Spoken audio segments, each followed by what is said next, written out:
Hey YouTube, Ed here with Jack of all trades, and welcome to another video. So what we're going to talk about today is exactly what the title says, pooping in the woods.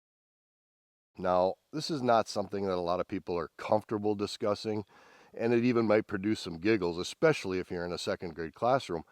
But the point is everybody does it, and at some point in time, you're going to have to do it in the woods, so it's worth discussing. If you're spending any time in the outdoors, at some point, nature is going to call and you're going to have to take a poopertunity. Drop a deuce, pop a squat, release the kraken.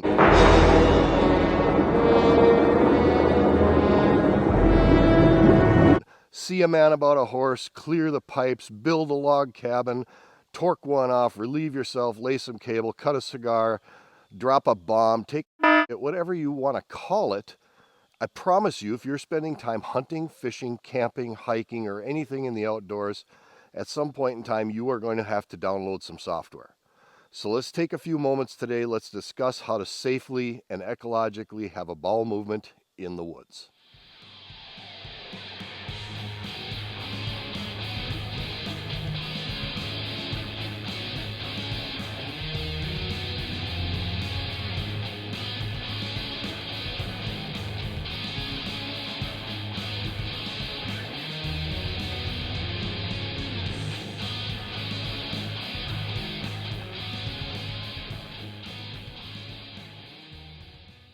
And welcome back. So before we get into the discussion today, as per the usual, I got to ask you to go down and hit that like and subscribe button.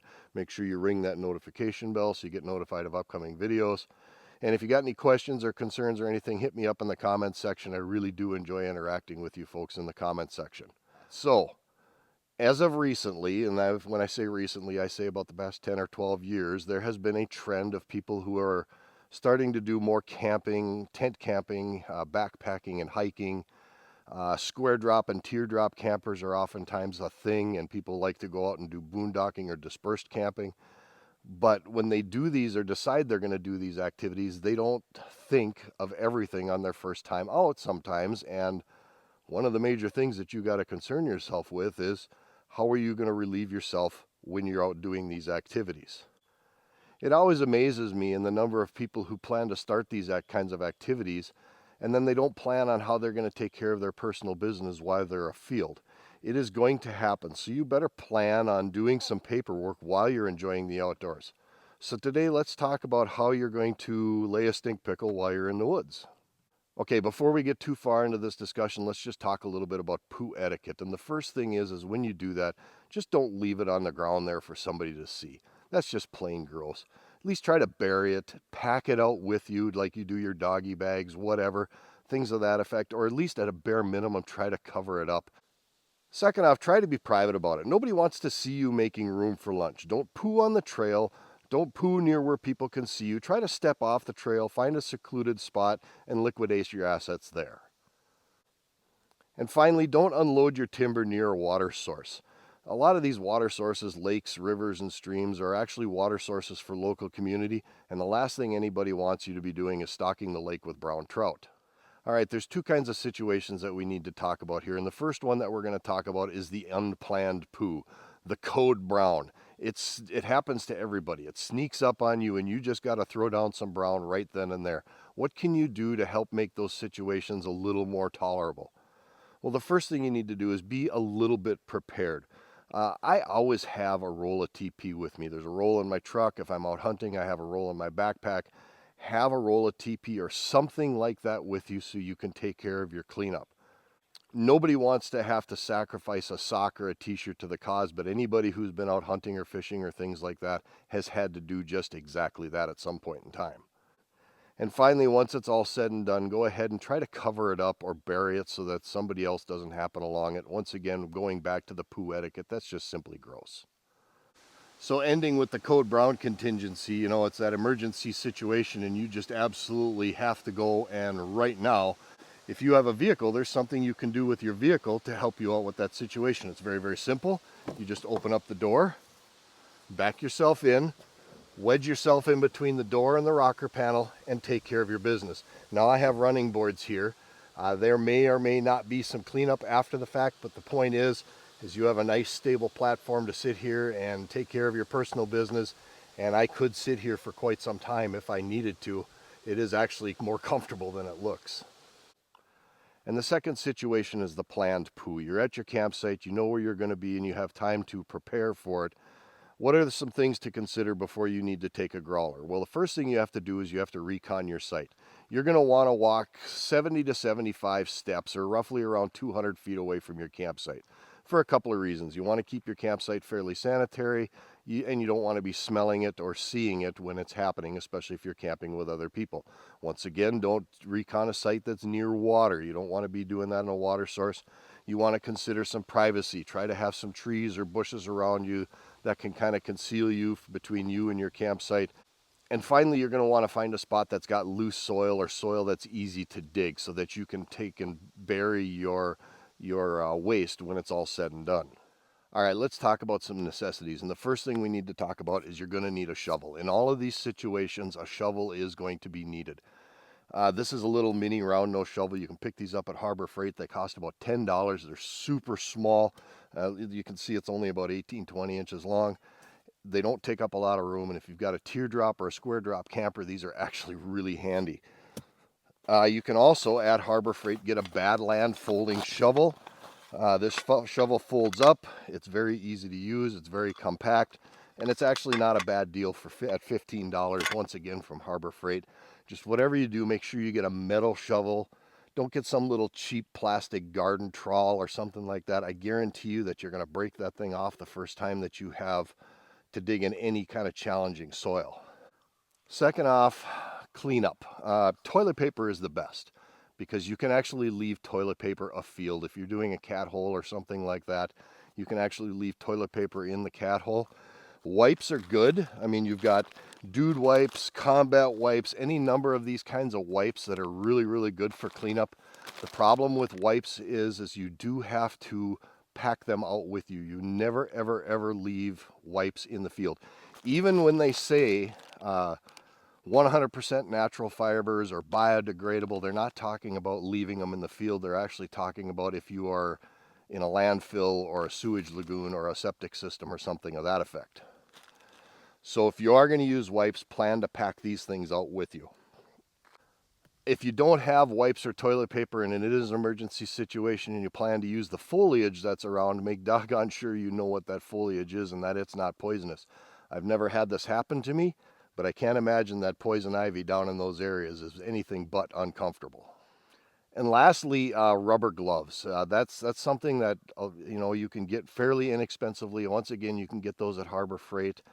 Just some really inexpensive latex rubber gloves.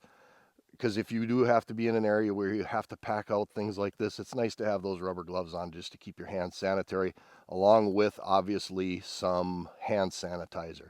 Any kind of hand sanitizer, whatever you can pack out with you or pack in with you, you need some way to wash your hands so that you can keep your hands sanitary.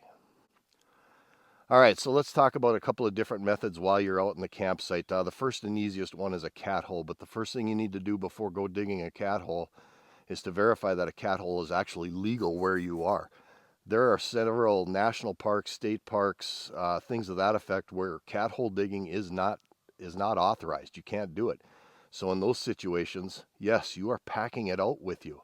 So you need to plan for that. Have plastic bags, some way that you can carry it out with you, and you pick it up just like you do if you have a dog, where you put your hand inside of the bag and pick it up and then pull the bag open or over the poo and close it up. I find 1 gallon Ziploc freezer bags work really good for this. And I always say the freezer bags because they're a little heavier construction. They have a double zipper seal and there's less of a chance of it coming open while you're packing it out, because that would be a really messy situation if your poo bag opened up while you're packing it out.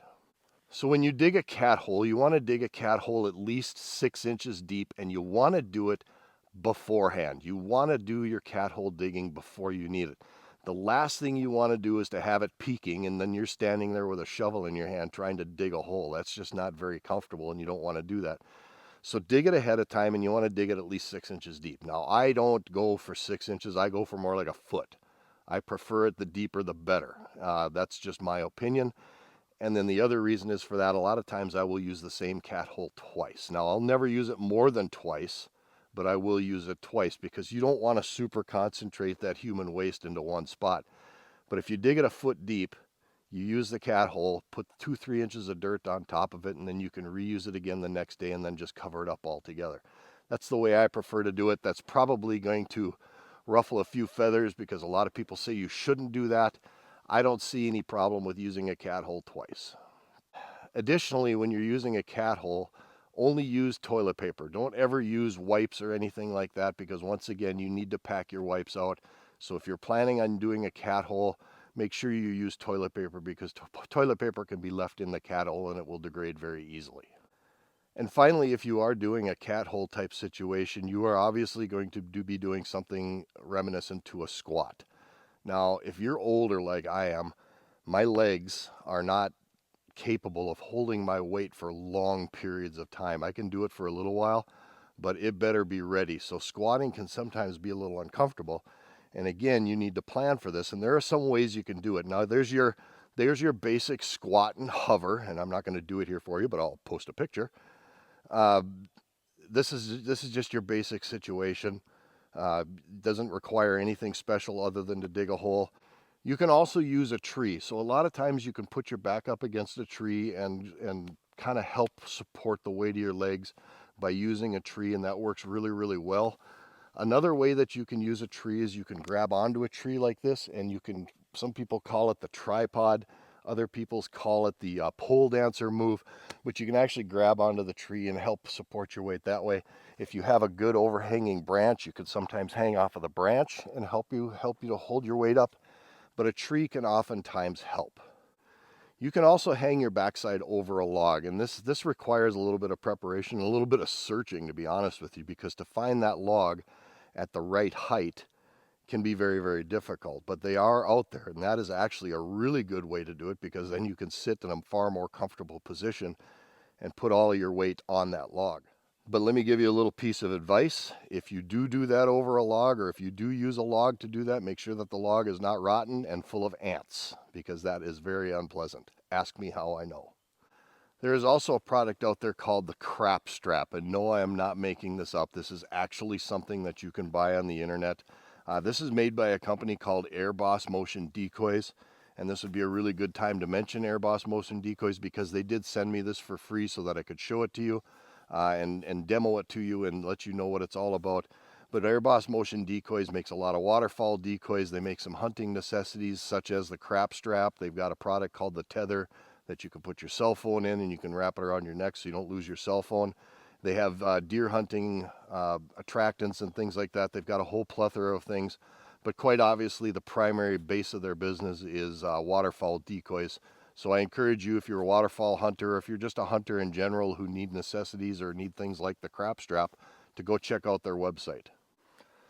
All right, what is the Krapp Strap? The Krapp Strap fits in this little bag. And the thing that I really like about this is it's in a bag and it will easily fit into your backpack. It all fits into one nice, neat little compartment. And basically what it is it's a strap that goes around your body to help you support your weight while you're taking care of your business. It's pretty simple. You just wrap it around your body, clip it together, cinch it up, take the strap, wrap it around a tree. They have a carabiner on here. You just clip it onto the carabiner, run the strap up quite high, and it actually will help you to support your weight. And this is actually really, really comfortable. I kind of looked at this when I first saw it and went, this is really a joke, and it's really not. They've got little pockets here that you can stick your toilet paper in and take it with you. But this is, I can sit like this for quite a while and take care of business, and it's actually quite comfortable. I'm completely hands-free, and I can do what I need to do using this product. And like I said, when I first saw it, I thought it was kind of a little bit of a joke, but it's really not. It's super comfortable. It's super portable. I weigh 265, 275 pounds, somewhere in there. And I have no worries about this feeling like it's going to break. It was really solid. It's really, really compact. And it just, I really like the product. It's a really good product. And this is actually going to be something that goes into my deer hunting backpack for deer hunting season. So check out the Krapp Strapp. I think it's well worth it, especially if you do a lot of backpacking and you know you're going to have to take care of things like this. All right, and finally, let's talk about some products that you can actually buy. Now, most of these products, I would say, would be for somebody who's got like a teardrop or a square drop camper, does a lot of boondocking or dispersed camping, and there's no bathroom facilities in your camper, or you're not going to be in a campground where there is a public restroom. So the first product we can talk about would be a chemical toilet. And chemical toilets are extremely convenient, but the problem with them is they're usually fairly large and they're fairly bulky. They're really comfortable to sit on. They work very much like a conventional toilet, where you push on a plunger and they will flow some water through and it literally flushes. But you need to haul it, and they're usually, like I said, pretty big and bulky. They require chemicals, so you actually have to have chemicals in the tank. They're hard to transport, and then you eventually at some point in time you're going to have to empty or dump that tank. So these are all things that you need to be considering. If you are going to use a chemical toilet, just know you're going to be hauling that around until you can get to a certified dump station where you can dump this tank out and get rid of your human waste. The next thing you can talk about is a 5-gallon bucket. Now, I've actually seen people that have used just any old garden variety 5-gallon bucket, and they sit on it and they take care of their business. But the problem with that is the edges of the bucket can actually honestly be kind of hard on your backside, and you're still doing a bit of a squat and hover, if you will, and it can be very, very uncomfortable. And then you got products like the one that I'm sitting on right here, which is called the iSmart John holder. Now, I bought this on Amazon, and I'll put the links to all of this stuff that I purchased on Amazon in the description down below. But this is nothing more than a 5-gallon pail that's got an attachment for the top for a seat. It's very, very convenient. It does require bags, so you're going to want to get some 100% compostable and biodegradable bags. But you do need bags for this system, and it's very, very simple. It is nothing more than a 5-gallon pail with a seat on it. It just happens to be that their 5-gallon pail also has a really nifty little toilet paper holder on it. It's got a little nifty handle over here so you can hang a towel, so that when you do use your hand sanitizer, you can wipe your hands off if you want to, and it literally just snaps down on top of the 5-gallon pail and gives you a place to take care of your personal business. The seat is actually very, very comfortable. I don't feel like I'm overweighting it by any way, shape, or means with my size and my weight. It's actually really nice, but again, you are hauling around a 5-gallon pail, and transporting it might be a concern. Then you've got a product like this. This is a portable fold-up camping toilet, and again, I bought this on Amazon, and I will put the descriptions down in the link. It comes with a carrying case. They already send you a bag of a roll of biodegradable bags, and this is a very simple item that just folds out.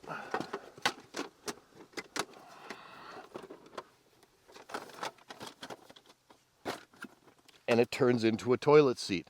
Now, the problem I have with this is it is much lower to the ground. It's far less comfortable, so you might have to do something kind of creative to get it to the right height.